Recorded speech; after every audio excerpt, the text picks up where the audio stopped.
नमस्कार, मैं रितेश, आपका यूट्यूब चैनल पर स्वागत है। आज हम पढ़ेंगे कंडीशनल कंपाइलेशन,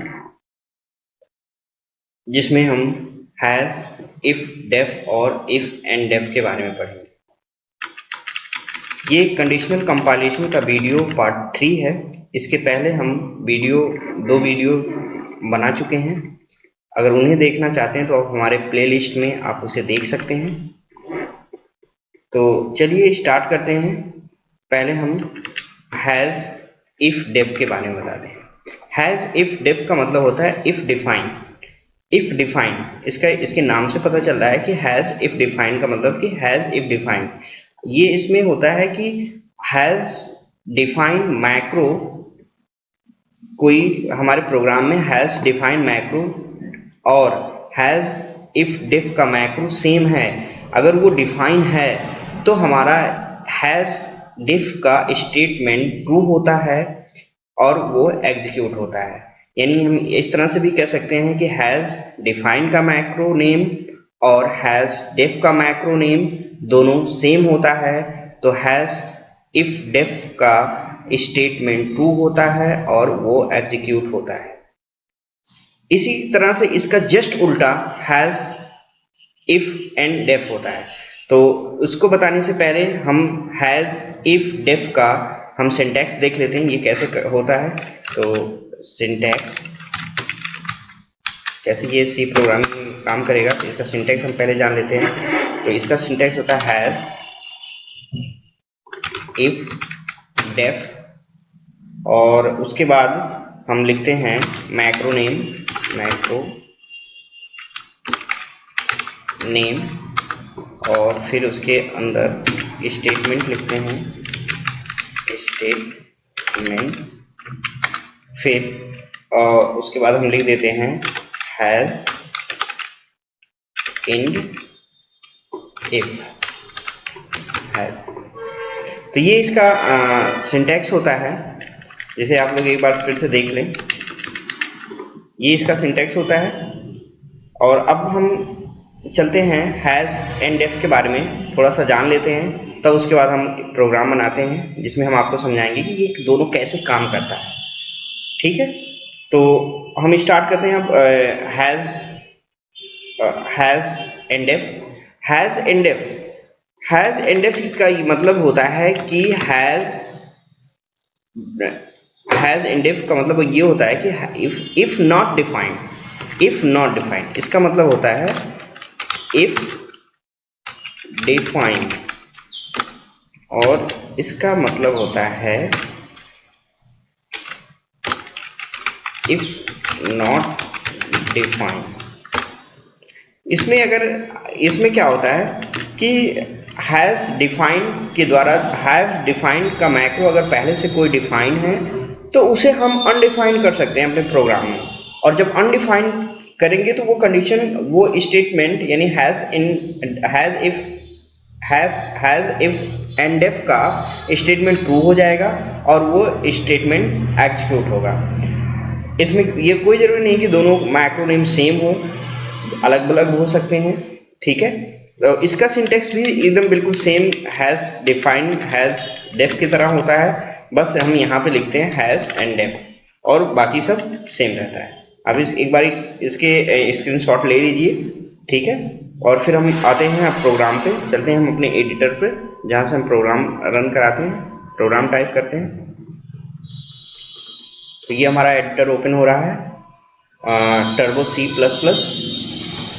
यहाँ पे हम एक प्रोग्राम ऑलरेडी बना रखे हैं जिसमें हम आपको समझाते हैं और चलते सीखते हैं कि ये जो है हैज़ डिफाइन और हैज़ नॉट डिफाइन कैसे ये काम करता है। तो यहाँ पे हैज़ इंक्लूड studio.h हमारा, और ये हैज़ इंक्लूड conio.h ये हमारे हेड फाइल्स हैं। ठीक है, और ये हैज़ डिफाइन और इनपुट हैज़ डिफाइन, ये has define pre processor directory है और ये इनपुट एक मैक्रो है। ठीक है, तो अब इसमें आगे कि हमने वेरिएबल लिया है ताकि आपको ये वैल्यू कराने के, फिर ये स्क्रीन क्लियर करने के लिए फंक्शन लिखा। फिर हम यहाँ पे हैज़ डिफाइन हैं कि हैज़ इफ डेफ यानी जो ये डिफाइन है कि नहीं है, ये इनपुट नाम का मैक्रो डिफाइन है, ये है डिफाइन यहाँ पे है ऑलरेडी, तो ये स्टेटमेंट हमारा ट्रू हो जाएगा। और यानी ए की वैल्यू जो 2 है वो ए की वैल्यू 2 ए में स्टोर जाएगा, और उसके बाद हमारा कंपाइलर यहाँ आएगा एंड हैज एंड इफ पर, और इसके बाद यहाँ पे प्रिंट करेगा वैल्यू इक्वल टू 2, और फिर उसके बाद बाहर हो जाएगा। क्यों? क्योंकि ये हमारा स्टेटमेंट ट्रू हो जा रहा है, क्योंकि इनपुट नाम का मैक्रो यहाँ पे पहले से डिफाइन है, हैज इफ डिफाइन, यानी इसका डिफाइन है। हम प्रोग्राम एक बार रन करा के देख लेते हैं, कंट्रोल F9, देखिए वैल्यू इक्वल टू 2, यानी यहाँ पे वैल्यू ये 2 हुई, ये डिफाइन है, कंडीशन ट्रू, और उसके बाद यहाँ पे आके वैल्यू उसको प्रिंट कर दिया। यहाँ पे इसका ये हैज डिफ का ये यहाँ पे खत्म हो रहा है यहाँ पे, और उसके बाद यहाँ पे वैल्यू ये प्रिंट करा, ये स्क्रीन होल्ड कर रहा है। ठीक है, तो इस तरह से हैज डिफाइन काम करता है। अगर हम यहाँ पे लिख देते हैं हैज एंड इफ, यानी इफ नॉट डिफाइंड, यानी अगर ये इनपुट नाम का फंक्शन, जब यहाँ पे हम डिफाइन लिख रहे थे तो ये मैक्रोनेम और ये मैक्रोनेम सेम होने चाहिए, ताकि तभी तो हमारे कंपाइलर को पता चलेगा कि ये जो मैक्रो है यहाँ पे डिफाइन है, हैज इफ डिफाइंड, यानी ये डिफाइन है। तो यहाँ पे जब सेम दोनों ये सेम रहेंगे तब ये स्टेटमेंट ट्रू होगा, और ये यहाँ पे वैल्यू स्टोर करेगा, उसके बाद यहाँ पे ये प्रिंट करेगा। अब हम यहाँ पे एंड डिफाइन लेते हैं, हैज इफ एंड डिफाइन, इसका मतलब होता है, अभी आप लोगों ने देखा होगा, इसका मतलब if not defined. If not defined का मतलब ये होता है कि ये मैक्रोनेम डिफाइन नहीं है, नहीं डिफाइन है, तो हम या अगर ये मैक्रोनेम यहाँ पे ऑलरेडी है सेम, तो फिर इसको अनडिफाइन एक बार कर दे रहा है, यानी डिफाइन नहीं है, तो इसके बाद यहाँ पे ये तो आएगा नहीं, क्योंकि ये फॉल्स हो जा रहा है, यहाँ पे ये फॉल्स हो जा रहा है, और यहाँ पे आएगा नहीं, तो हमारा हैज एल्स वाला पार्ट एग्जीक्यूट होगा, तो हमारे पास एक मैसेज आ जाएगा इंटर नम यानी इंटर वैल्यू यहाँ पे करेंगे, वैल्यू हम जो देंगे वो हमारी वैल्यू में ये वेरिएबल में स्टोर होगी। उसके बाद यहाँ पे ये हैज इफ डेफ का एंड एफ का ये यहाँ पे खत्म हो रहा है, उसके बाद इसकी जो वैल्यू रहेगी वो प्रिंट करेगा यहाँ पे। तो हम एक बार उसको रन करा के देखते हैं, कंट्रोल F9, यहाँ पे देखिए अभी वो वैल्यू चली एल्स वाला, क्योंकि वो डिफाइंड नहीं है, तो हम सपोज दैट वैल्यू हम 3 देते हैं, और उसके बाद यहाँ वैल्यू। अच्छा, एक चीज यहाँ पे ये हैज इफ डिफाइन में ये मैक्रोनेम सेम होने चाहिए, तभी वो काम करेगा। यहाँ पे कोई नहीं ये सेम हो, यहाँ पे हम यहाँ पे बदल देते हैं, यानी एक टी और लगा देते हैं, ये सेम नहीं होंगे, तो ये कंडीशन ट्रू होगी कि यानी ये डिफाइंड नहीं है, ये इनपुट है, इसमें इनपुट एक टी है, तो ये इनपुट यहाँ है, ये इनपुट टी, यानी इनपुट टी ये डिफाइन नहीं है, तो ये डिफाइन नहीं है, तो ये यहाँ पे जाएगा नहीं और यहाँ पे आएगा। इसको एक बार फिर समझ करा देते हैं, वैल्यू सॉरी, यहाँ पे इनपुट, यहाँ पे ये डिफाइन नहीं है, ये कंडीशन ट्रू हो जा रही है कि डिफाइन नहीं है, इसलिए हमारा कंपाइलर यहाँ आ रहा है और इसके ए वेरिएबल में 2 को स्टोर कर रहा है, और यहाँ पे फिर आके उसको प्रिंट करना है। देख लीजिए एक बार, कंट्रोल F9 और वैल्यू 2 प्रिंट करना है, क्योंकि ये कंडीशन अब यहाँ पे ये ट्रू हो रहा है, ये मैक ट्रू हो रहा है कि ये इनपुट टी डिफाइन नहीं है, वाकई में नहीं डिफाइन है,